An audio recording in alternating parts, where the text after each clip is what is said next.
सभी भक्तों को मेरा जय श्री राम। अब तक हमने दोहा क्रमांक 115 तक पढ़ लिया था। अब आगे। यह जगत प्रकाश्य है और श्री रामचंद्र जी इसके प्रकाशक हैं। वे माया के स्वामी और ज्ञान तथा गुणों के धाम हैं, जिनकी सत्ता से मुंह को सहायता पाकर जड़ माया भी सत्य सी भासित होती है। जैसे सीप में चांदी की और सूर्य की किरणों में पानी की प्रतीति होती है। यद्यपि यह प्रतीति तीनों काल में झूठ है, तथापि इस भ्रम को कोई हटा नहीं सकता। इसी तरह यह संसार भगवान के आश्रित रहता है। यद्यपि यह असत्य है तो भी दुख तो देता ही है। जिस तरह स्वप्न में कोई सिर काट ले तो बिना जागे वह दुख दूर नहीं होता। हे पार्वती, जिनकी कृपा से इस प्रकार का भ्रम मिट जाता है, वही कृपालु श्री रघुनाथ जी है, जिनका आदि और अंत किसी ने नहीं पाया। वेदों ने अपनी बुद्धि से अनुमान करके इस प्रकार नीचे लिखे अनुसार गाया है। वह ब्रह्म बिना ही पैर के चलता है, बिना ही कान के सुनता है, बिना ही हाथ के नाना प्रकार के काम करता है, बिना मुंह के ही सारे रसों का आनंद लेता है और बिना ही वाणी के बहुत योग्य वक्ता है। वह बिना ही शरीर के स्पर्श करता है, बिना ही आंखों के देखता है और बिना ही नाक के सब ग्रंथों को ग्रहण करता है, सूंघता है।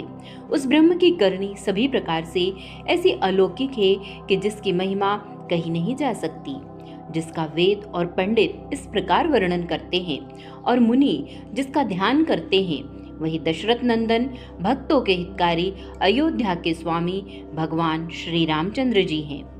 हे पार्वती, जिनके नाम के बल से काशी में मरते हुए प्राणी को देखकर मैं उसे राम मंत्र देकर शोक रहित कर देता हूँ, मुक्त कर देता हूँ, वही मेरे प्रभु रघुश्रेष्ठ श्री रामचंद्र जी जड़ चेतन के स्वामी और सबके हृदय के भीतर की जानने वाले हैं।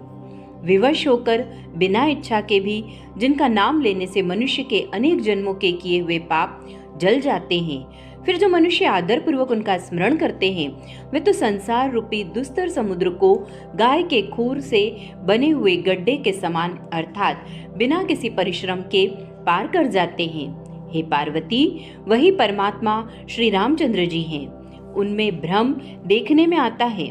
तुम्हारा ऐसा कहना अत्यंत ही अनुचित है।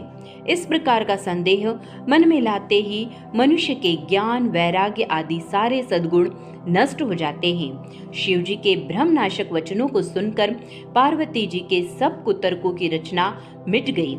श्री रघुनाथ जी के चरणों में उनका प्रेम और विश्वास हो गया और कठिन असंभावना, जिसका होना संभव नहीं, ऐसी मिथ्या कल्पना जाती रही।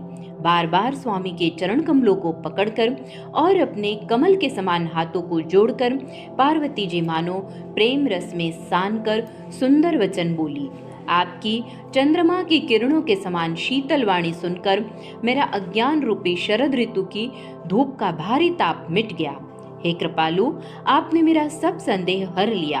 अब श्री रामचंद्र जी का यथार्थ स्वरूप मेरी समझ में आ गया। हे नाथ, आपकी कृपा से अब मेरा विषाद जाता रहा और आपके चरणों के अनुग्रह से मैं सुखी हो गई।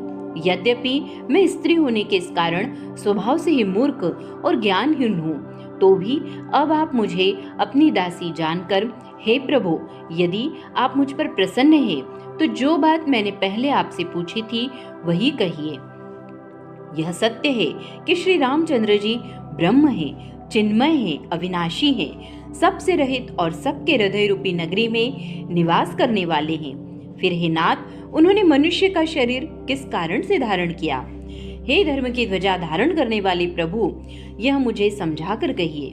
पार्वती के अत्यंत नम्र वचन सुनकर और श्री रामचंद्र जी की कथा में उनका विशुद्ध प्रेम देखकर तब कामदेव के शत्रु स्वाभाविक ही सुजान कृपा निधान शिव जी मन में बहुत ही हर्षित हुए और बहुत प्रकार से पार्वती की बढ़ाई करके फिर बोले, हे पार्वती, निर्मल रामचरित की वह मंगलमयी कथा सुनो, जिसे कागभुसुंडी जी ने विस्तार से कहा और पक्षियों के राजा गरुड़ जी ने सुना था। वह श्रेष्ठ संवाद जिस प्रकार हुआ वह मैं आगे कहूँगा।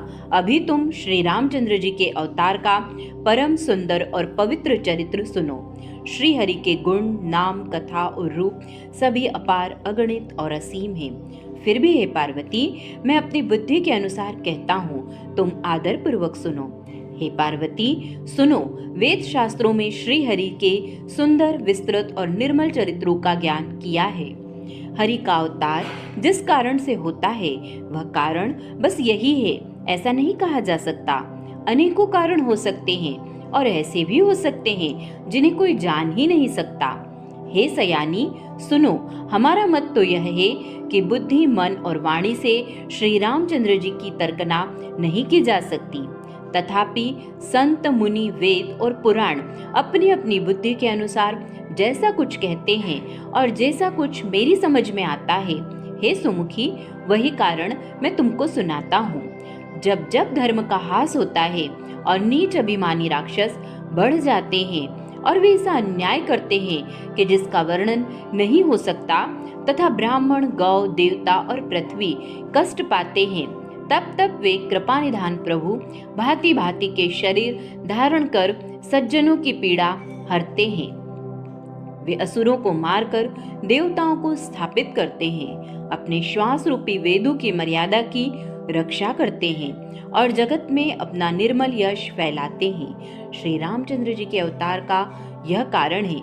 उसी यश को गा गा कर भक्तजन भव सागर से तर जाते हैं। कृपा सागर भगवान भक्तों के हित के लिए शरीर धारण करते हैं। श्री रामचंद्र जी के जन्म लेने के अनेक कारण हैं, जो एक से एक बढ़कर विचित्र हैं। हे सुंदर बुद्धिमान वाली भवानी, मैं उनके 2 जन्मों का विस्तार से वर्णन करता हूँ। तुम सावधान होकर सुनो।